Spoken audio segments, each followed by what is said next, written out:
Speaker Meera Kumar और BSP supremo Mayawati के अलावा बॉलीवुड की नायिका जया प्रदा तक चुनाव लड़ चुकी हैं। ऐसी किंवदंती है कि दुर्योधन से विवाद के बाद महात्मा विदुर ने यहीं पर निवास किया था। महाभारत काल में भगवान कृष्ण भी यहां पर पहुंचे थे।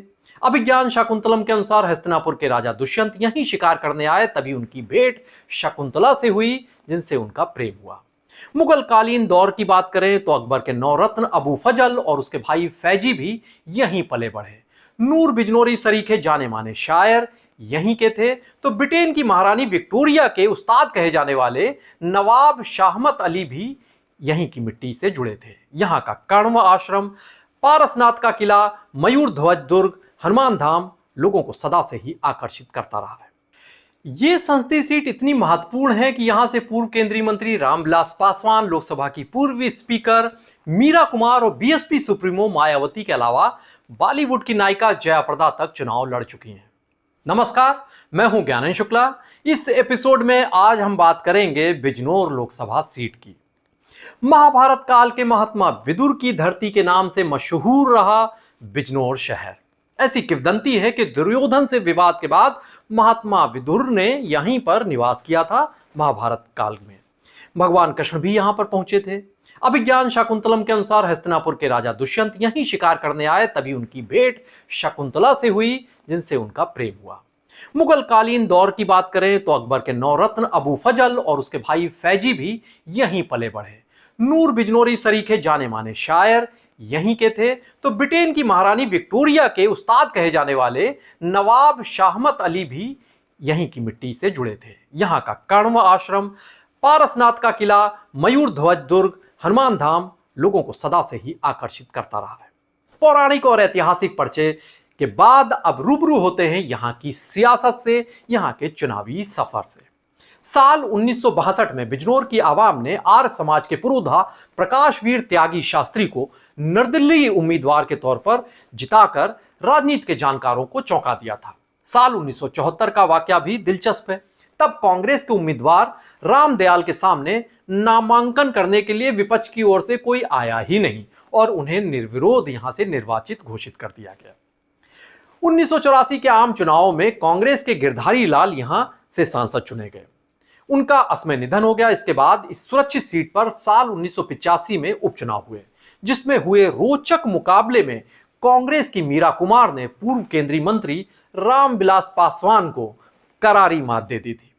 1989 में इसी सीट से बीएसपी मुखिया मायावती ने भी चुनाव लड़ा और जीतकर संसद में पहुंची। लेकिन 1991 में जब चुनाव हुए तब मायावती को बीजेपी के मंगल राम प्रेमी के सामने करारी हार सहनी पड़ी। 90 के दशक के बाद से बीजेपी के अलावा राष्ट्रीय लोकदल यानी रालोद, इसको 2 बार, तो सपा और बीएसपी के खाते में यहां एक बार जीत दर्ज हुई। 1998 में समाजवादी पार्टी की ओमवती देवी, 1999 में बीजेपी के शीश राम सिंह रवि और 2004 में रालोद के मुंशी रामपाल यहां से सांसद चुने गए। साल 2009 में परसीमन के बाद यह संसदीय सीट सामान्य घोषित कर दी गई। उससे पहले तक रिजर्व थी। तब रालोद के संजय चौहान यहां से जीते और मोदी लहर में 2014 में बीजेपी के भारतेंद्र सिंह को यहां से सांसद बनने का मौका मिला।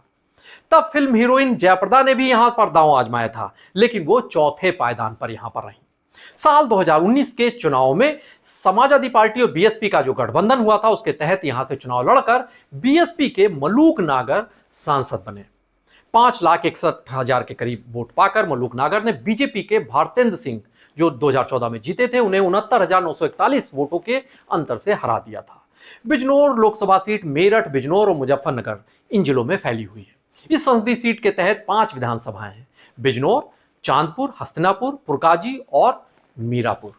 इनमें से मुजफ्फरनगर जिले की पुरकाजी सुरक्षित और मीरापुर सीट है, मेरठ की हस्तिनापुर सुरक्षित सीट है विधानसभा की, और बिजनौर जिले की बिजनौर सदर और चांदपुर विधानसभा सीटें शामिल हैं इस लोकसभा सीट में बिजनौर की। 2022 के विधानसभा चुनाव की बात कर लेते हैं तो पुरकाजी और मीरापुर सीट ये रालोद के हिस्से में आई थी।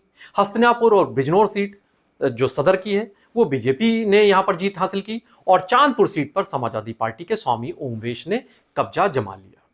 बिजनौर की 36 लाख के करीब आबादी में 40% मुस्लिम वोटर्स हैं।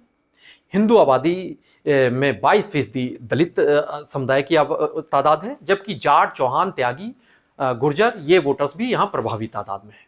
2024 के चुनाव में बीजेपी की सहयोगी राष्ट्रीय लोकदल ने चंदन चौहान को गठबंधन के तहत यहां पर मैदान में उतारा है। एनडीए की तरफ से बीएसपी ने विजेंद्र सिंह पर बड़ा दांव खेला है। समाजवादी पार्टी ने यहां से पूर्व घोषित प्रत्याशी को बदल दिया। दरअसल समाजवादी पार्टी ने बीते जो 16 मार्च को यशवीर सिंह धोबी को अपना उम्मीदवार बनाया था। नगीना से 2009 में वो सांसद चुने गए थे, लेकिन अब समाजवादी पार्टी ने यशवीर सिंह का टिकट काट दिया है और उनका टिकट काटकर नूरपुर से समाजवादी पार्टी के विधायक राम अवतार सैनी के बेटे दीपक सैनी को अपना प्रत्याशी बना दिया है। अब इस सीट पर बीजेपी, समाजवादी पार्टी और बीएसपी के उम्मीदवार जोर आजमाइश में जुट गए हैं। बाजी किसके हाथ में लगेगी ये जनता की अदालत तय करेगी।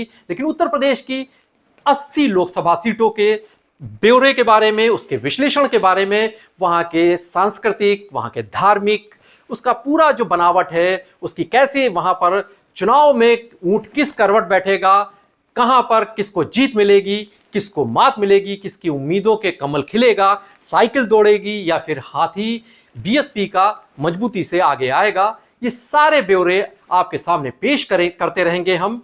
आप बने रहिए पीटीसी न्यूज उत्तर प्रदेश के साथ। नमस्कार।